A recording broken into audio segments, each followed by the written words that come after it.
Assalamualaikum. Halo, assalamualaikum semuanya. Selamat pagi.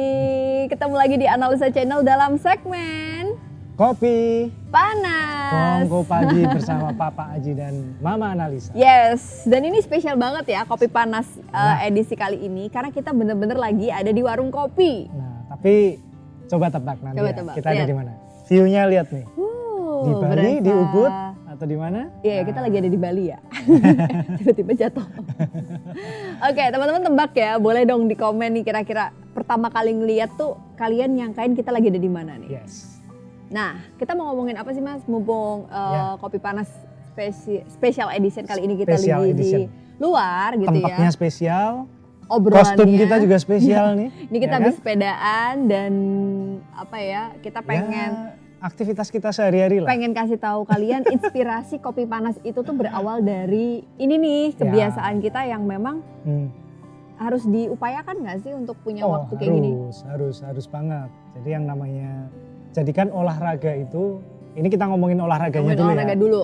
Olahraga itu jadikan sebagai kebutuhan. Nah, jadi kalian mau dalam keadaan apapun, badan kalian ini butuh olahraga nih. Wah, tiba-tiba jadi kayak pakar olahraga nih hari ini. Kita sih nggak pengen ngebahas olahraganya ya. Cuma kalau aku sih dari perspektifku ya Mas, ini kita pengen ngebahas tentang aktivitas yang bisa dilakukan bareng pasangan. Sebenarnya itu banyak yang menganggap itu tuh nggak penting gitu.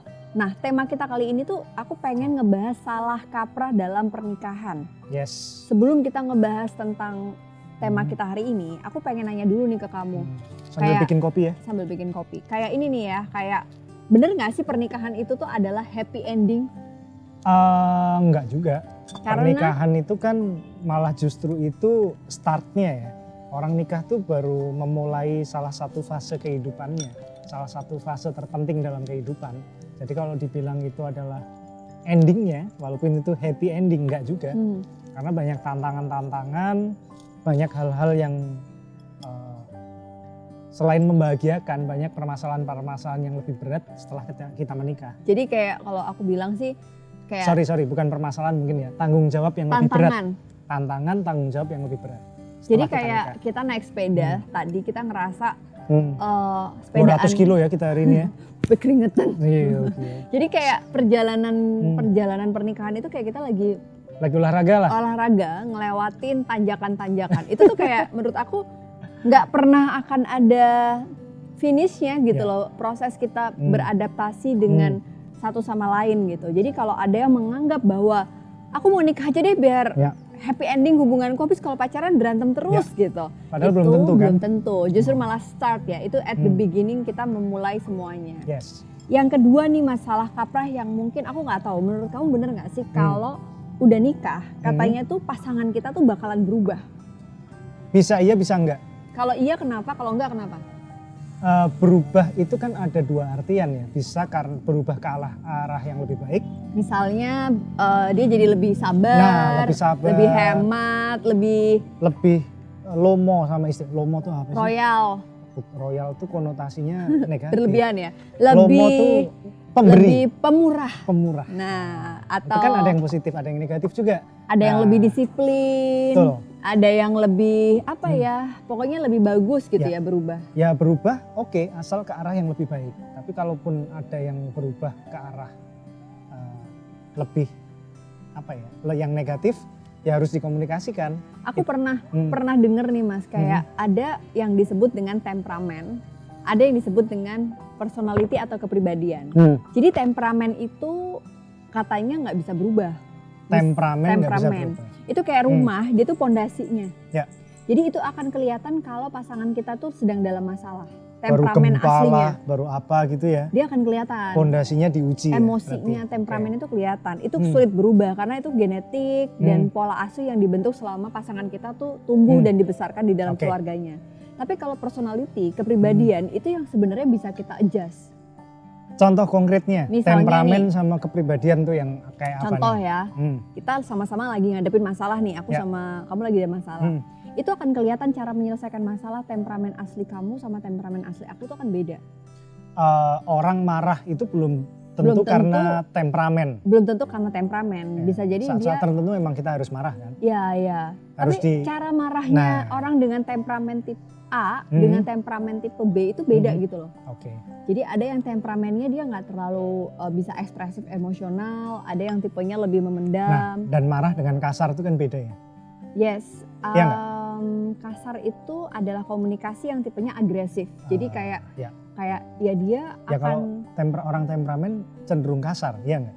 Enggak juga, belum tentu. Karena temperamen ini tuh sifatnya kayak personality gitu. Banyak yang salah mengartikan temperamen itu adalah temperamental gitu kan. Memang benar, tapi temperamen sendiri itu adalah sifatnya tuh semacam emosi atau cara kita untuk bisa dealing sama situasi sulit gitu.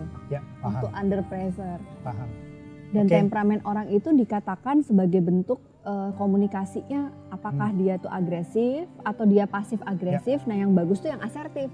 Asertif artinya apa nih? Menyampaikan sesuatu dengan positif tanpa melukai lawan bicara. Ini penting buat teman-teman yang baru mau nyari pasangan ya berarti ya? Iya, karena kalau pasif juga bingung loh, kita kayak kode-kodean. Temperamen juga nggak bagus, ya kan? Ya, temperamen dengan agresif. Nah, dengan agresif. Jadi kalau lagi pacaran udah kelihatan nih suka marah-marah, suka ngelempar barang, apalagi sampai mukul, main fisik ya. Nggak dipikirkan, nanti seterusnya bakalan kayak gitu. Kemungkinan akan kayak gitu. Gitu. Jadi kita harus bisa siap menerima. Katanya melengkapi itu bukan berarti kita itu menganggap bahwa kamu akan melengkapiku. Enggak, kita tuh saling melengkapi. Saling ya. Jadi hubungannya tuh harus timbal balik kan. Yes, benar-benar. Aku ngasih, kamu ngasih. Ya gitulah. Ya pokoknya take and give lah ya. Take and give. Nah oke, Mas, tapi ngomong-ngomong nih, aku sering banget ngelihat banyak yang heran gitu, Mbak Ana kok bisa sih punya waktu sama suami tuh kayak masih kayak pacaran gitu, kayak masih bisa. Tapi semua nggak seindah di sosmed loh ya. Iya benar. Kita banyak berantemnya juga kok kalau lagi sepedaan, apalagi. Nggak banyak ada berantemnya. Banyak tahu, terutama kalau lagi sepedaan. Iya. Tapi kamu bilang kan temenmu kalau suami istri sepedaan juga katanya sering berantem. Kebanyakan. Bukan berantem ya, kayak bersih tegang. Akhirnya nyepedanya sendiri-sendiri.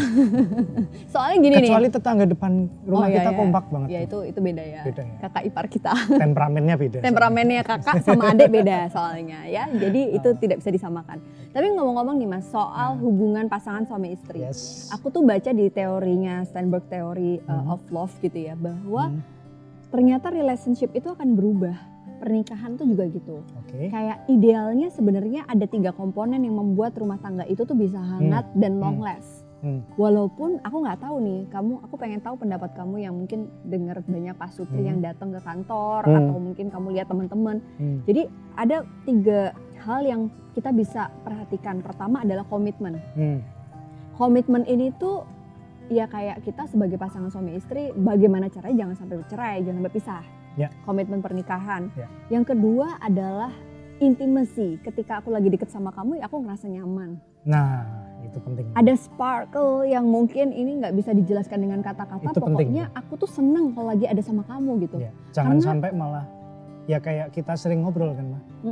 Jadi circle kebahagiaan itu kalau bisa dari awal itu kita menciptakan bahwa circle kebahagiaan utama itu dengan dari keluarga rumah, kita. Dari keluarga gitu. Kayak dulu bapak kakung itu sering, mertua aku ya sering bilang. Sering ngasih tahu salah satu value ketika kita berumah tangga itu ya ciptakan suasana rumah itu seperti di surga bahasanya. Jadi kamu tuh harus nyaman di rumah. Gimana caranya? Ya cari istri yang bisa membuat kamu nyaman di rumah. Makasih ya.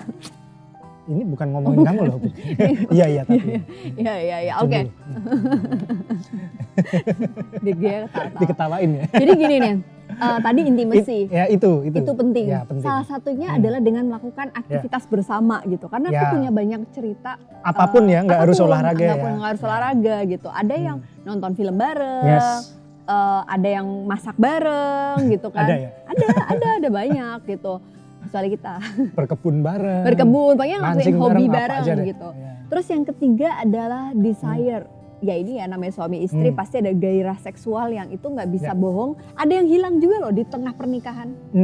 Sering denger sih. Yang desire-nya itu tuh akhirnya muncul will dan pill tadi gitu. Pria idaman lain atau wanita idaman lain. Hilang desire itu belum tentu karena faktor fisik ya biasanya. Kita sering nemuin ceweknya cantik gitu ya. Cowoknya cakep, ceweknya cantik tapi nah mungkin karena tadi ada temperamen atau apa yang nggak cocok, yang akhirnya menghilangkan hilang feeling gitu ya. Bahasa Belandanya ilfil gitu. Ya. Nah, tapi aku pengen nanya deh Mas gitu. Aku melihat beberapa pasangan suami istri itu bisa bertahan walaupun sebenarnya mereka itu nggak ada intimasinya. Kelihatannya nggak ada. Kelihatannya nggak memang nggak ada. Oh, memang nggak ada. Jadi mereka tuh bertahan atas 2 komponen aja. Komitmen dan juga desire seksual aja, tapi mereka tuh nggak suka untuk melakukan aktivitas bersama seperti hobi gitu. Tapi itu mereka nggak ada memang style berkeluarganya kayak gitu kan. Nah itu gimana menurut kamu? Jadi kesannya empty love, tapi mereka komit, nggak ada pria idaman lain, cuma kayak lebih banyak teman-teman perempuan yang lain, teman-teman pokoknya entah teman laki-laki, pokoknya beneran tuh kayak gitu, nggak ada feel, nggak ada willnya. Kebahagiaannya itu sumbernya adalah ada telepon. Kebahagiaannya itu adalah sumbernya bukan dari circle keluarga tapi dari pertemanan. Itu gimana sih menurut kamu? Bisa teman, bisa saudara, pokoknya circle. Kebanyakan laki-laki loh yang kayak gitu kalau aku lihat. Aku nggak bilang itu salah atau benar ya. Tapi kalau aku sih nggak kayak gitu. Iya sih, that's why aku kayak gitu karena aku merasa gitu. Aku tuh sering ngeliat ya pengalaman juga didikan keluarga juga bahwa sebaik-baik teman itu penting, tapi circle utama itu bagaimanapun harus keluarga. Karena dalam keadaan apapun yang namanya keluarga, apalagi keluarga inti, mereka lah yang ada ketika kita seneng, ketika kita susah, sesusah apapun pasti kayak gitu. Tapi kamu nggak pengen gitu, misalnya ada momen waktu di mana hari libur itu cuma hari Sabtu, dan saat itu ada occasion yang memang itu sama teman-teman kamu. Terus tapi satu sisi aku anak-anak ngajakin kamu buat ada acara keluarga. Itu ada beberapa orang yang memilih lebih sama teman-temannya gitu. Ya, aku nggak bisa, kembali lagi aku nggak bisa bilang itu benar atau salah. Skala prioritas kebahagiaan mereka tuh mungkin beda. Tapi kalau aku suruh jawab, aku akan pilih keluarga. Kamu tahu sendiri kan? Iya. Jadi kayak kalau kayak aku gitu liburan atau kemana kalau nggak sama keluarga ya mau itu sama teman sedekat apapun juga pasti akan lebih nyaman kalau sama keluarga. Tapi banyak juga yang nanya, si cewek pengennya suaminya kayak gitu, tapi si suami nggak kayak gitu, atau kebalikannya. Justru malah istrinya yang nggak terlalu nyaman ketika bareng sama suami, tapi suaminya pengennya sama keluarga gitu. Jadi si cewek, nah itu gimana tuh? Aku juga nggak ngerti gitu. Tapi aku lihat itu dia bertahan gitu rumah tangganya. Jadi gini sih, kalau aku lihat memang style berkeluarga itu ada macam-macam ya. Jadi ada tuh yang orang tuanya adalah yang kita kenal lah, itu memang hubungannya kayak nggak anget tiap hari kayak berantem, tapi ya sampai tua ya mereka kayak gitu dan nggak ada istilahnya, nggak ada selingkuhan gitu juga. Iya. Cuma kalau dibilang normal apa enggak, tadi kan aku bilang aku nggak bisa bilang itu benar atau salah, tapi kalau kita ditanya pendapat pribadi ya kayak nggak normal sih menurutku. Oke, itu berarti kembali lagi tergantung individu itu. Ya, kembali. Kalau memang mereka nyaman silakan, kalau nggak nyaman silakan hubungi konselor pernikahan atau silakan. Psikolog. Kalian berhak menentukan style hubungan kalian sendiri, cuma catatannya itu tadi. Kalau nggak nyaman? Jangan sampai hubungan kayak gitu tapi ternyata di luar dia punya hubungan dengan orang lain. Nah ini ada lagi Mas, ada yang itu dia menariknya gini nih, bener-bener cuma gairah seksual doang sama istrinya. Wow. Jadi dia nggak ada komitmen, artinya dia punya idaman lain. Kalau yang tadi kan mending ya ada komitmen gitu. Iya banyak ya, di Indonesia juga banyak kali yang datang ke psikolog kan biasanya masalah-masalahnya lumayan ekstrim gitu. Jadi no commitment, no intimacy, just desire of sexual doang. Itu juga banyak. Ya ternyata ya itu tadi kembali ke statement dan pertanyaan di awal tadi kan, bahwa menikah itu belum tentu happy ending. Justru itu start. Ya. Ketika menikah tuh masalahnya sekompleks itu, bahkan kita bisa menghadapi masalah yang seperti kamu bilang tadi. Nah itu masalah seperti itu ya kalau aku sih jangan sampai lah, dan itu sepertinya bisa dicegah sebelum kita menikah. Oke. Jadi karena gini mah, misalnya nih kayak tadi kamu bilang ketika pacaran tuh udah kelihatan nih, ini tanda-tanda si cowok ini kasar atau si cewek ini temperamental gitu. Belum tentu kasar tuh yang cowok loh, bisa jadi yang cewek banyak kan juga. Yang suka mukul yang cewek juga banyak. Nah itu sebetulnya udah kelihatan, tapi banyak pasangan yang memaksakan untuk tetap menikah.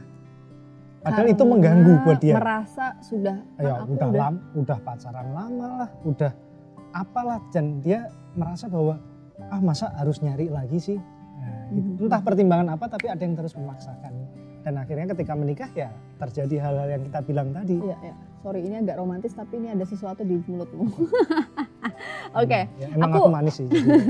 Aku pengen tanya juga nih dari perspektif teman-teman, kan pasti pertanyaan yang muncul. Terus gimana nih? Karena kalau dengerin teori itu aku jadi takut menikah, Mbak Ana. Ini banyak banget. Ya. Apalagi yang subscribe ini mungkin belum menikah dan mungkin yang ada di sini. Ini juga kayak jadi takut gitu. Udah kan? Oh belum ya. Kayak worried juga ya. Gimana cara milih pasangan gitu? Karena ada juga gini Mas yang lebih ekstrim lagi. Dia itu cuma suka ngelakuin hobi sama orang ini.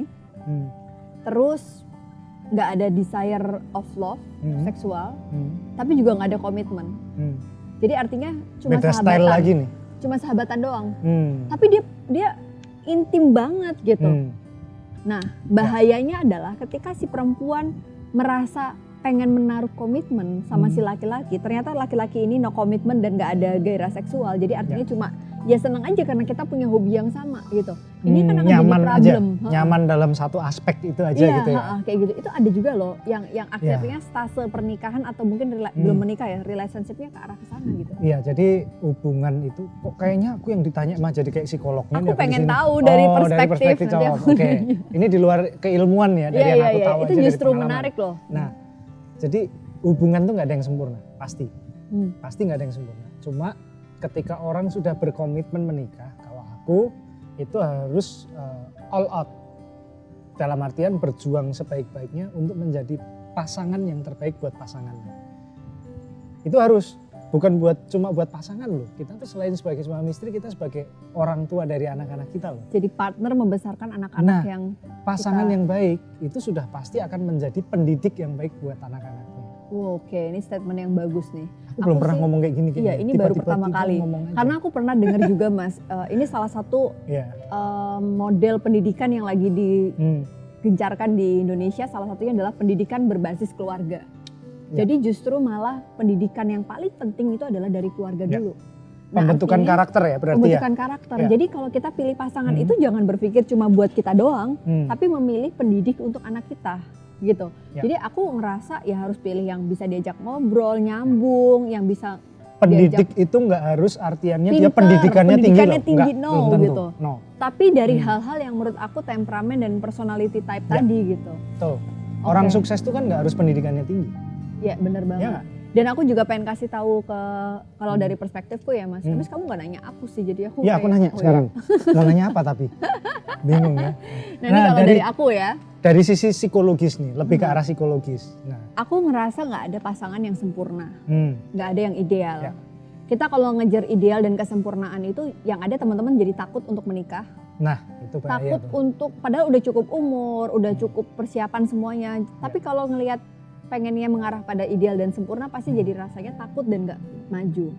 Kita juga tidak sesempurna yang kalian lihat kok gitu. Banyak penyesuaian-penyesuaian yang kita lakukan selama kita menikah yang mungkin belum lama sih, belum ada 10 tahun, kita baru mau jalan 9 gitu ya. 9 tahun masih seumur inilah. Anak SD. Bibit jagung masih, bukan jagung, bibit jagung. Malahan itu kalau digabung jadi 2 baru jadi banyak ya. Sebelum nikahnya kita udah deketin udah 9 tahun juga. Jadinya juga ta'aruf ya, lama banget. Kakak adean kok nggak pacaran. Kakak adik. Terus aku pengen kasih tahu ke kalian juga bahwa kalau dari sudut pandang psikologi, tentukan dulu yang penting itu adalah tujuan visi misi pernikahan itu sama dulu kita dan pasangan. Apakah pasangan kita sama-sama niatnya tuh sama dengan kita? Yang pasti ibadah. Kalau orang niatnya ibadah tuh ibaratnya code of conduct-nya jelas. Ada masalah. Apa tuh artinya? Ada masalah. Jangan pakai bahasa yang susah. Iya, ini baru mau dijelasin. Ada masalah larinya tuh ke agama. Kalau ibadah. Artinya penyelesaian perselisihannya balik-balik ke agama. Contoh nih ya. Itu yang fundamental dulu nih. Contoh misalnya kita lagi ribut. Terus ujung-ujungnya kan pasti ego. Ego yang akan membawa kita pada satu mekanisme untuk kayak bertahan, nggak mau ngalah. Tapi kalau balik ke agama, istri harus nurut suami, walaupun equality teori juga tetap kita perhatikan gitu ya. Tapi tetap loh equality tuh aku ngerasa tetap basis agama ini juga harus kuat sehingga ya udah aku ngalah karena niatku ibadah. Nah sama suami juga gitu. Sorry aku potong dikit nih. Aku kemarin sempat posting kan. Jadi yang namanya istri kenapa harus nurut sama suami itu bukan karena istri itu di bawah suami. Tapi karena memang kodratnya kayak gitu. I see. Tetap equal gitu loh. Tapi masing-masing tuh ada kodratnya. Kalau semua dianggap equal berarti suami istri semuanya kepala rumah tangga dong.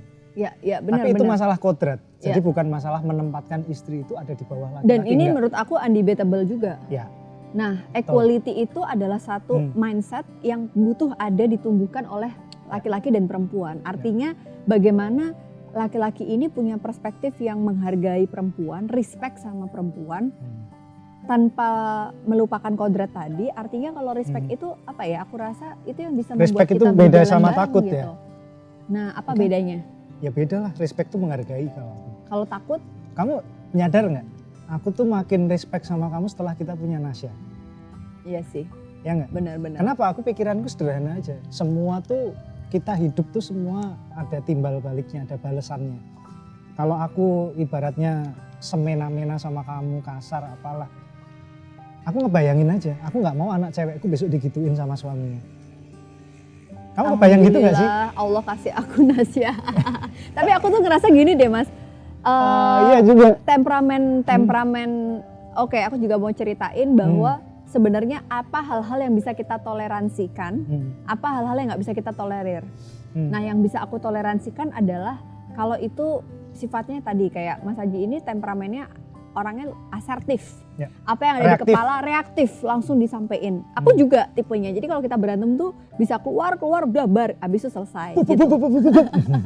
Zadut gitu. Enggak sampai kayak gitulah. Enggak, tapi justru akhirnya penyesuaian yang membuat aku akhirnya sadar bahwa ya aku nggak mungkin menuntut dia melengkapiku, tapi aku juga harus melengkapin dia. Nah, selama yang tadi itu bisa ditoleransi dan tidak mengakar pada hal-hal pokok yang aku pegang. Contoh kalau aku ya, aku visi misinya kan ibadah. Jadi aku nggak mau menodai ibadah pernikahan kita dengan satu, kamu melanggar norma agama, mabuk, narkoba, nikah lagi nggak melanggar loh.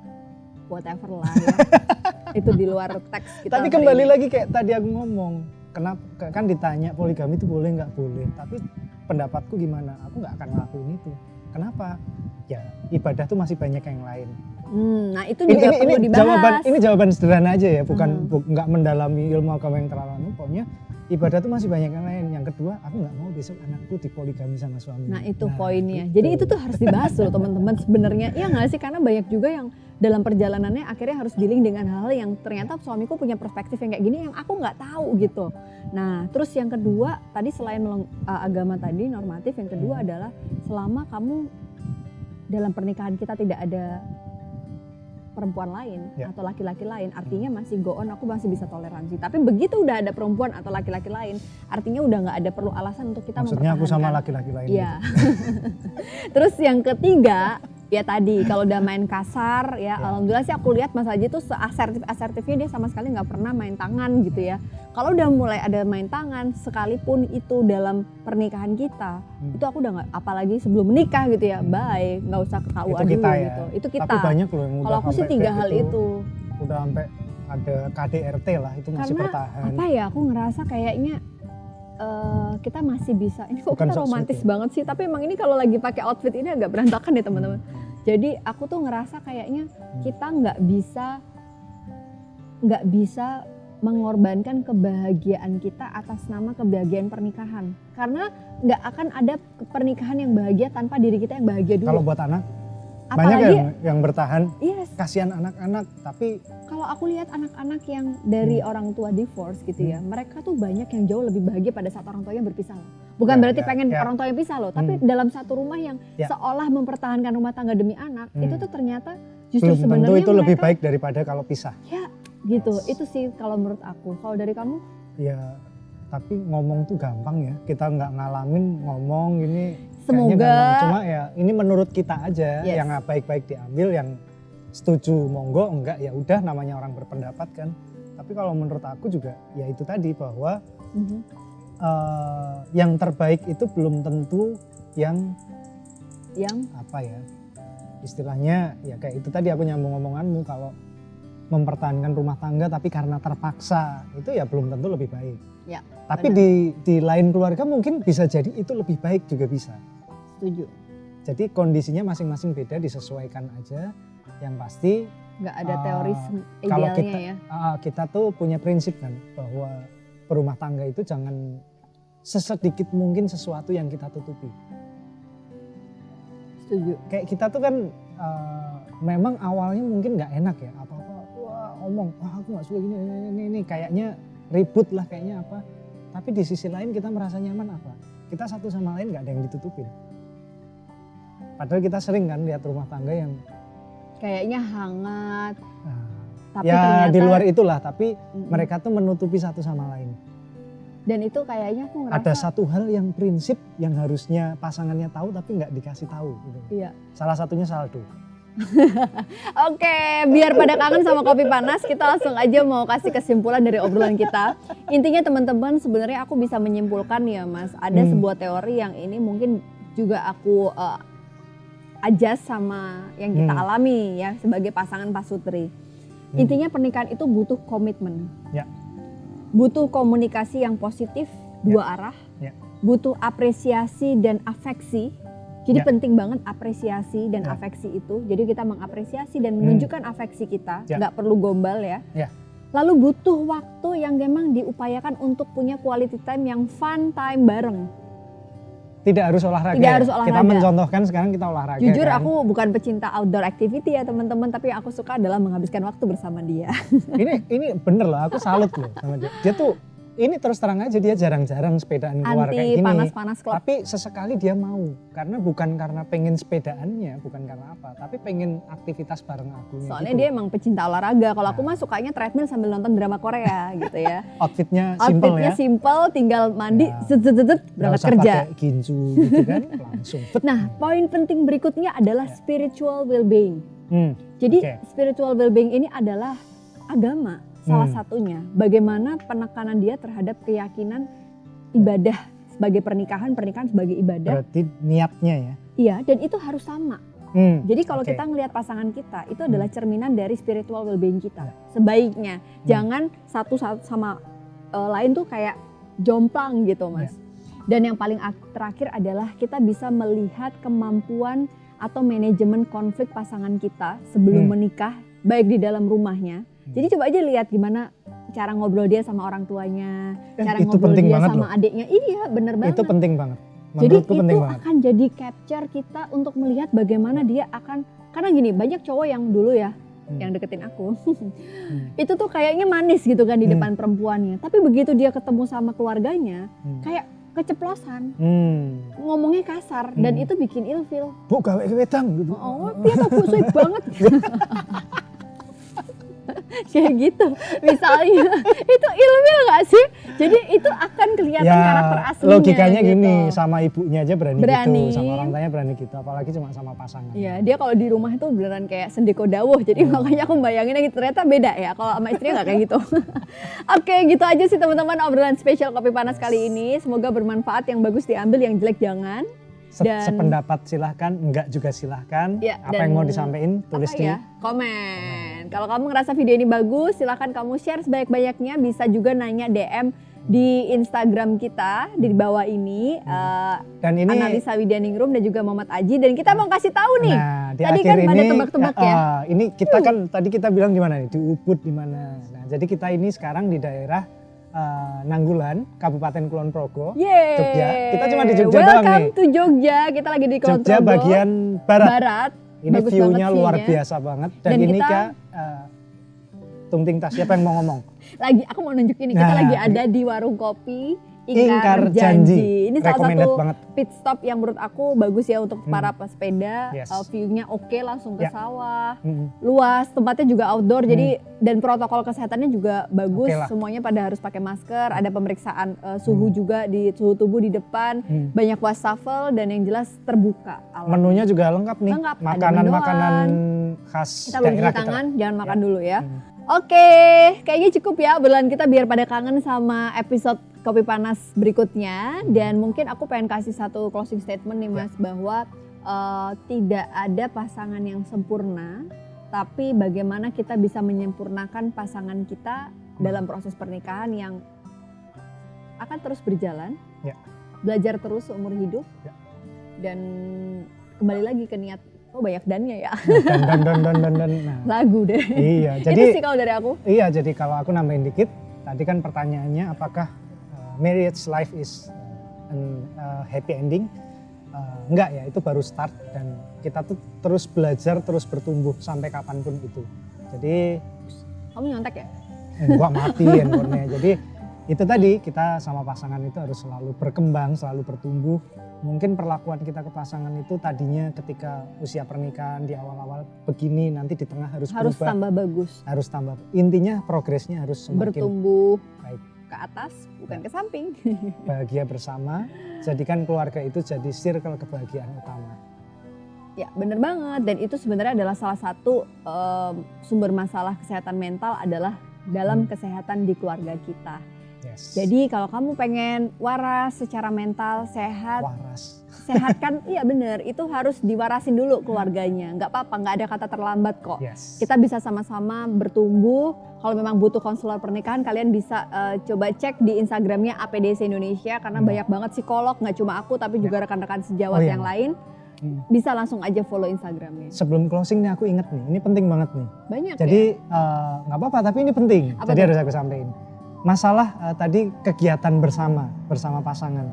Ada loh orang yang kita tahu yang tadinya mereka tuh hubungannya kayak nggak ada sparkle-nya. Nggak tahu ya, kesannya kelihatannya dingin. Nah, kelihatannya dingin. Setelah pandemi ngetren sepedaan ini, mereka tuh jadi sering sepedaan banget. Family minded banget gitu. Kalau aku lihat sih mungkin bukan faktor itunya ya, tapi seneng aja sepedaan ini bisa membawa perubahan bagi beberapa orang yang tadinya suka begadang, karena suka sepedaan jadi tidurnya cepat mah. Oh, jadi karena dia harus bangun pagi. Benar, positifnya itu. Dan lebih lagi ada yang sepedaannya sama pasangannya. Wah, itu oke banget. Tadinya banyak ngabisin waktu sama teman-teman. Ternyata begitu istrinya juga suka sepedaan, terus akhirnya ada yang dapat dua-duanya. Dia sepedaan ya sama istrinya ya sama temennya. Wah, itu top banget tuh. Iya. Saat sekali jalan paket lengkap. Walaupun istrinya sebenarnya abis itu perawatannya banyak banget habis sepedaannya. Enggak, itu ibu-ibu yang lain gak kakek kamu. Kecuali aku ya. Jadi itu contoh perubahan di tengah pernikahan. Jadi itu aku artinya apresiasi bertumbuh. banget. Ya, itulah itu luar proses biasa bertumbuh banget. yang sesungguhnya. Oke teman-teman, thank you banget udah closing berapa kali kita hari ini ya. Jangan lupa kamu subscribe dulu. Analisa channel, dan kalau kamu suka kopi panas ini kasih tahu dong enaknya besok ngebahas apa supaya kita punya ide.